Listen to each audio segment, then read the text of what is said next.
Assalamualaikum dan salam sejahtera. Bertemu sekali lagi bersama saya Nazri Kahar. Rakaman khas kami lakukan kali ini di UTM Skudai di Dewan Banquet dengan kerjasama rakan-rakan CTL dan juga dari Fakulti Pendidikan UTM ini menyediakan prasarana untuk rakaman boleh dilakukan. Dan kali ini kita sedang sibuk berdebat ataupun berbicara tentang ATM kita di Godam.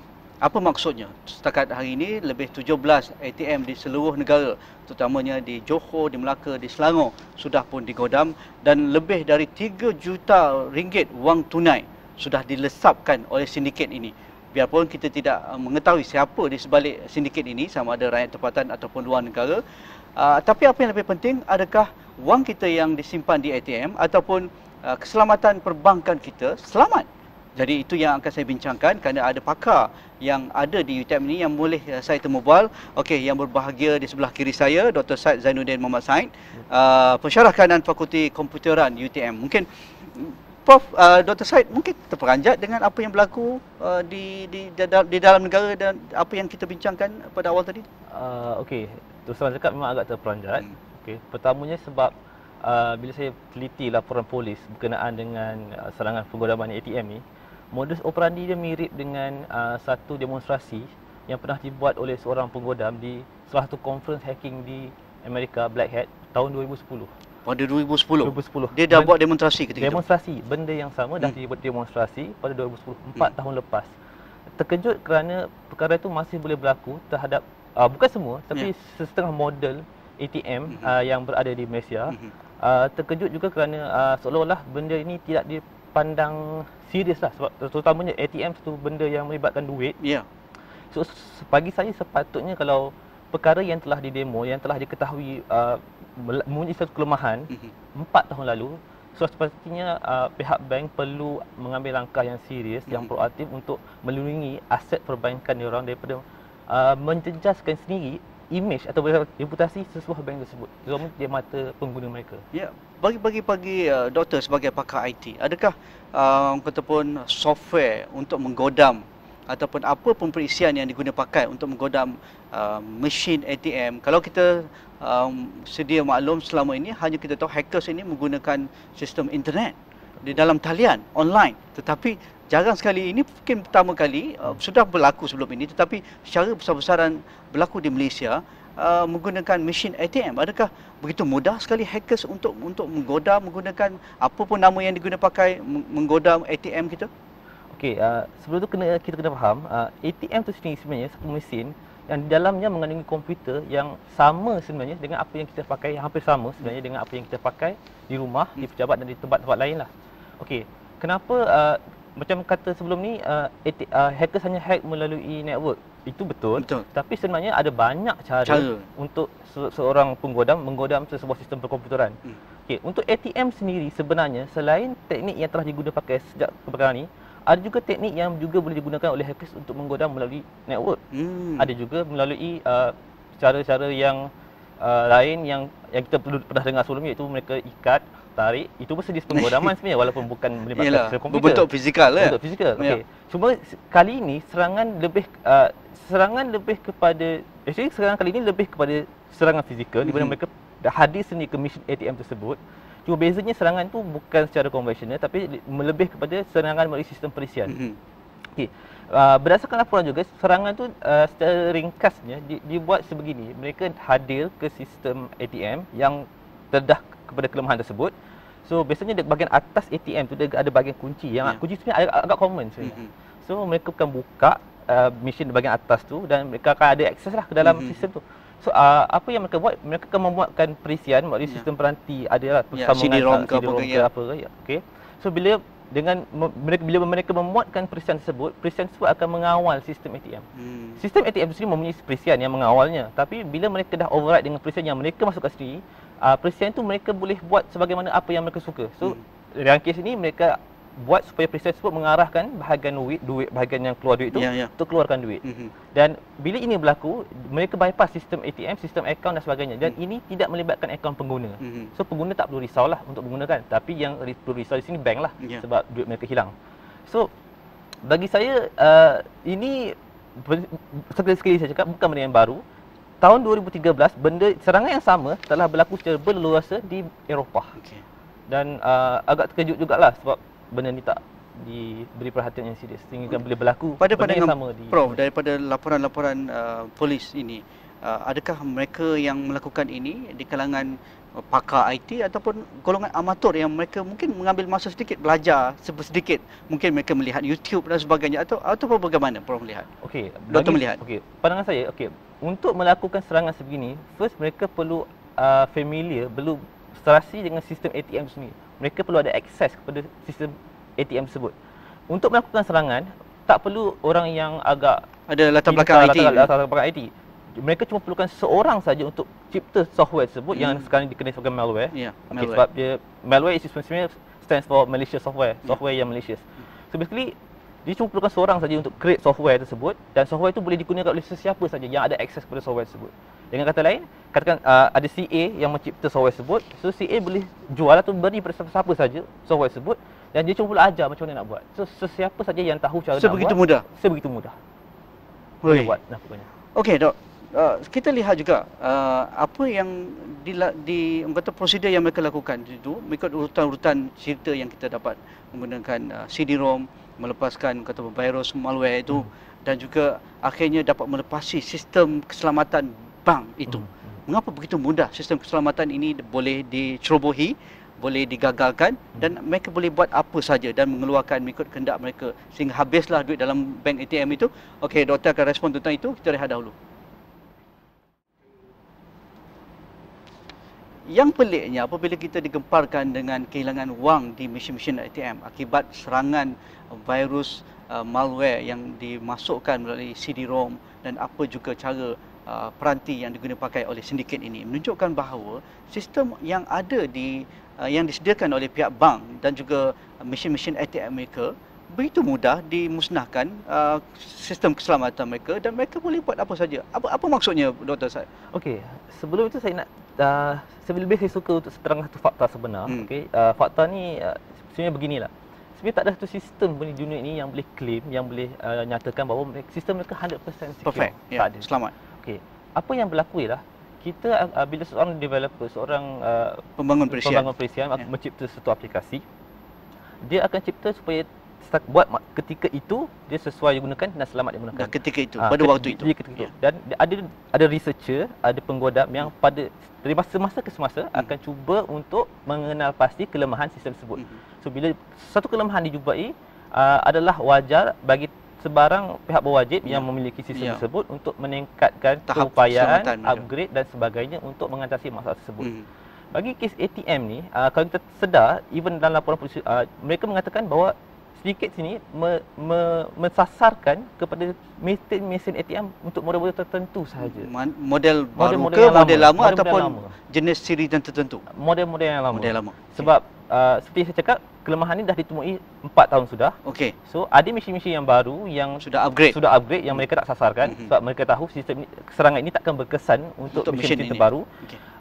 So ini yang mereka jumpa peluang ini dan mereka mengeksploitasikan untuk kepentingan Maksudnya mereka sudah mencuba sebelum ini? Modus operandi-nya maksudnya? Sebab sistem ATM kalau kita lihat di seluruh dunia agak sama. Dia tak ada banyak perbezaan.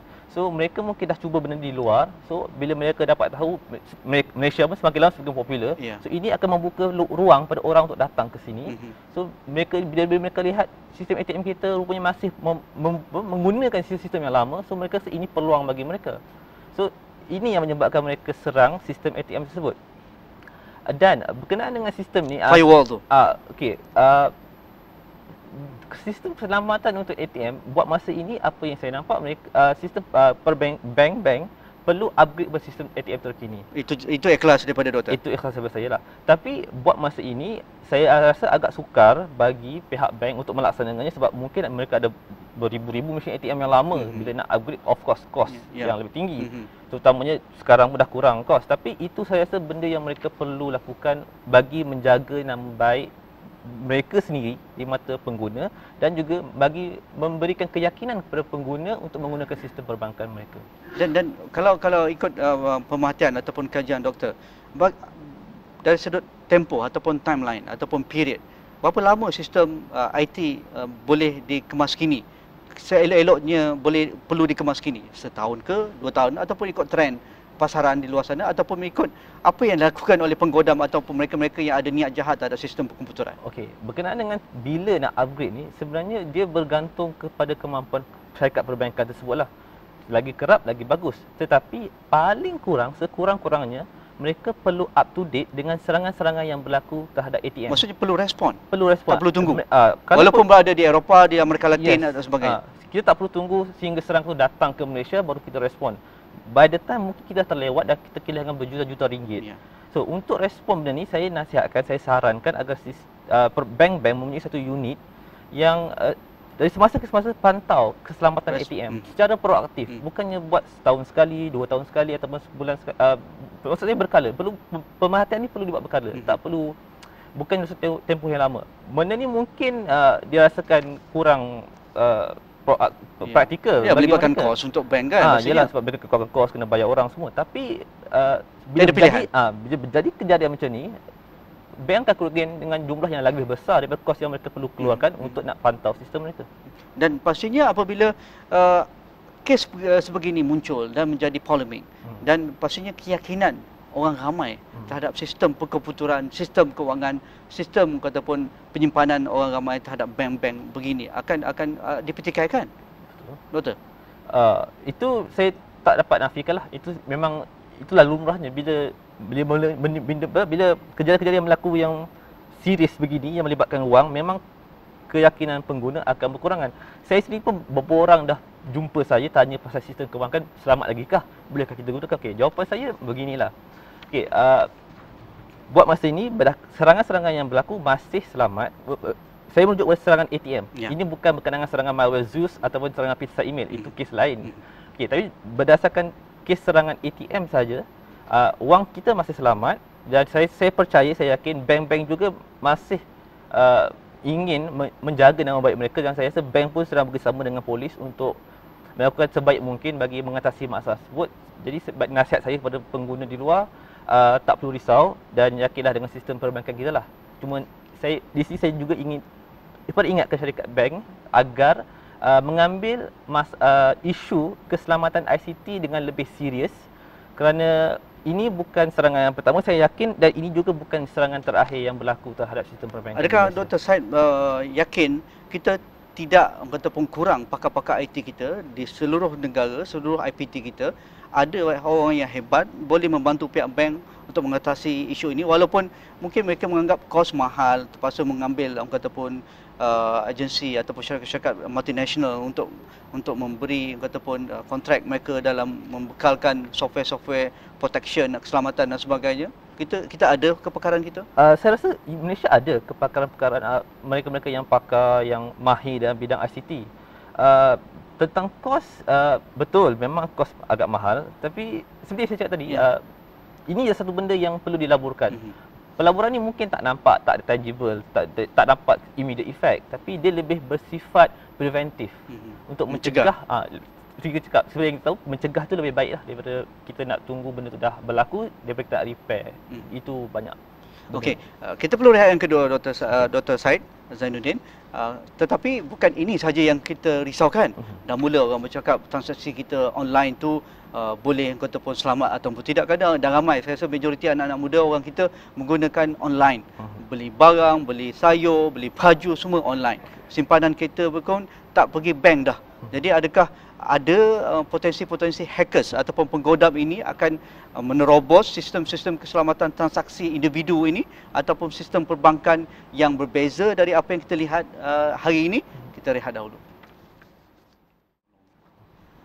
Saya bertuah kerana ada pakar IT dari UTM ini, anak muda bawah 30 tahun, Dr. Syed Zainuddin Muhammad Syed, memberikan ataupun insight apa yang kita lihat yang berlaku di depan mata kita, penggodam ATM. Tetapi Dr. Syed Zainuddin, adakah setakat itu saja yang kita perlu risaukan tentang bagaimana penggodam ini menerobos sistem keselamatan ATM, ataupun kita perlu lihat how the whole ecosystem perbankan dan melibatkan kerahsiaan data-data peribadi, maklumat perbankan dan sebagainya. Okay. Bila bercakap tentang perbankan, tadi kita lebih fokus kepada sistem ATM. Ya, itu kita fokus. Sekarang kita akan fokus kepada online banking especially. Okay.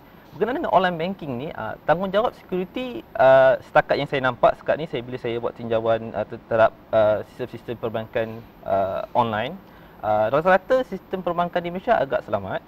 Okey, cumanya boleh berlaku risiko di mana boleh berlaku keadaan di mana penggodam boleh mencuri data, duit dan sebagainya disebabkan kecuaian pengguna itu sendiri. Semudah mana Okey. mereka boleh memasuki kita punya kerahsiaan data-data yang kita ada untuk mereka mengambil wang kita di dalam talian?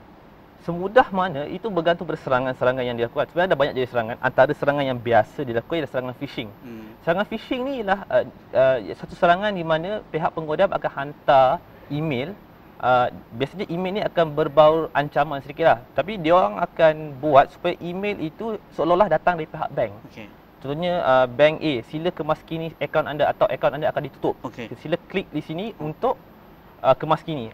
Untuk pengetahuan, bank-bank biasanya tidak akan hantar email-email sedemikian. Dan email-email inilah yang akan biasanya memerangkap mereka yang kurang kesedaran tentang keselamatan ICT. Bagi pihak pengguna, kesedaran keselamatan ICT itu penting. Dan saya rasa ini satu knowledge yang perlu ada kepada bukan saja pengguna, sesiapa saja yang operate sistem perkomputeran yang melibatkan sistem online perlu ada knowledge begini.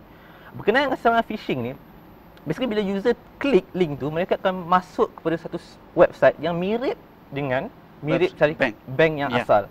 So biasanya user yang tak sedar akan masuk username dan password mereka lah, dan itu menyebabkan data tersebut dihantar kepada penggodam. Dengan cara itu penggodam boleh masuk ke dalam sistem. Namun setengah-setengah user mungkin tanya, bila buat macam tu basically user hacker mungkin cuma boleh tengok je, tak boleh transfer duit, sebab nak transfer perlu ada tag number. Itu datang serangan malware baru-baru ini, iaitu serangan malicious. Di mana malware itu akan bila di-install dalam phone, bila hacker request for tag number tu akan hantar kepada pemilik asal. Malware itu akan forwardkan tag tersebut kepada penggodam. So dengan kata lain, penggodam ada akses kepada tag number dan penggodam boleh melakukan transaksi seperti biasa. So benda ni berlaku disebabkan kesedaran pengguna yang tidak tahu membezakan antara website sebenar dengan website palsu, apps yang legit dengan apps yang palsu. Bagi mereka yang berurusan dengan perbankan ATM, perbankan online dan sebagainya, dan apabila kes ini berlaku, kita memerlukan kepakaran cyber security. Expert kita ataupun di kalangan penyiasat kita, pihak berkuasa kita, adakah mereka sudah memiliki ataupun cara forensik untuk menguruskan isu sebegini, ataupun kalau mereka tidak memilikinya, mengapa mereka perlu berurusan dengan pakar-pakar IT yang mungkin berada di universiti ataupun di syarikat-syarikat, kerana ini mungkin di luar permainan mereka? Okey, berkenaan isu ni saya ingin tarik perhatian kepada setengah-setengah masyarakat di luar yang selalu menyalahkan pihak berkuasa bila berlaku isu-isu sebegini. Perlu diingatkan bahawa serangan-serangan sebegini memang sukar untuk nak dikesan. Satu, kerana pengguna itu sendiri bila dah terkena, mereka biasanya malu nak laporkan diri, menyebabkan kes itu satu faktor. Ya, itu satu faktor boleh berlaku. Kedua, penggodam ni juga bijak. Mereka tak akan guna website yang sama, mereka akan tukar-tukar website, mereka akan cuba padamkan jejak mereka, menyebabkan kesan mereka susah nak dikesan. Jika boleh dikesan pun mungkin dah terlambat. Duit dah hilang, mereka dah lari. Okey. Tak sempat apa-apa ya. Itu memang dia punya realitinya lah. Okey. So apa yang boleh dibuat ialah, saya yakin sebenarnya di Malaysia kita memiliki kepakaran yang cukup. Cuma apa yang kurang saya nampak ialah kesedaran pengguna sendiri, pengetahuan pengguna itu sendiri dalam isu-isu keselamatan ICT. Benda ini sangat penting, sebagaimana pentingnya kita perlu tahu selok-belok untuk kehidupan sebenar. Sebab keselamatan ICT, keselamatan online juga seolah-olah macam satu dunia baru, di mana jika boleh berlaku kecurangan di dunia sebenar, kecurangan juga boleh berlaku. Jika boleh berlaku penipuan di dunia sebenar, penipuan juga berlaku.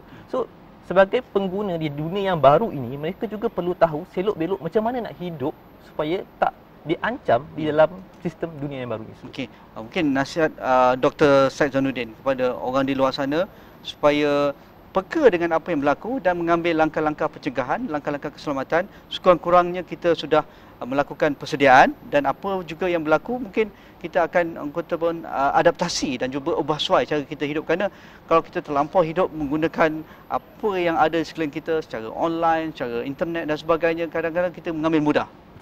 Okey, memang tak dapat elakkan zaman sekarang sistem online tu sistem yang penting yang kita tak boleh nak tolak 100%. So macam mana pun kita terpaksa guna. Kepada organisasi saya sarankan supaya mereka adakan latihan-latihan yang berbentuk latihan security awareness Internal untuk kaki tangan mereka yang untuk terlibat. kaki tangan mereka sendiri, sebab mereka juga perlu lindungi data mereka. Betul. Bagi pengguna di luar, pengguna-pengguna awam seperti kita, saya juga nasihatkan supaya kita melawati website-website yang menyampaikan dari semasa ke semasa ilmu-ilmu berkenaan dengan keselamatan komputer. Sebagai contoh, di Malaysia kita punya Cyber Security Malaysia yang saya rasa mereka melakukan tugas yang baik untuk menyebarkan maklumat. Mungkin belum ada kesedaran yang begitu tinggi di kalangan kita untuk pergi belajar tentang isu-isu keselamatan ICT. Kita bukan nak jadi pakai IT pun kan. Setengah orang berfikir demikian, tapi bagi saya ini penting. Penting untuk maklumat. Untuk maklumat dan untuk keselamatan aset kita dan untuk memudahkan kerja kita agar tidak berlaku sebarang gangguan. Bila berlaku isu-isu begini, sedikit sebanyak kita akan mengganggu urusan kehidupan seharian kita.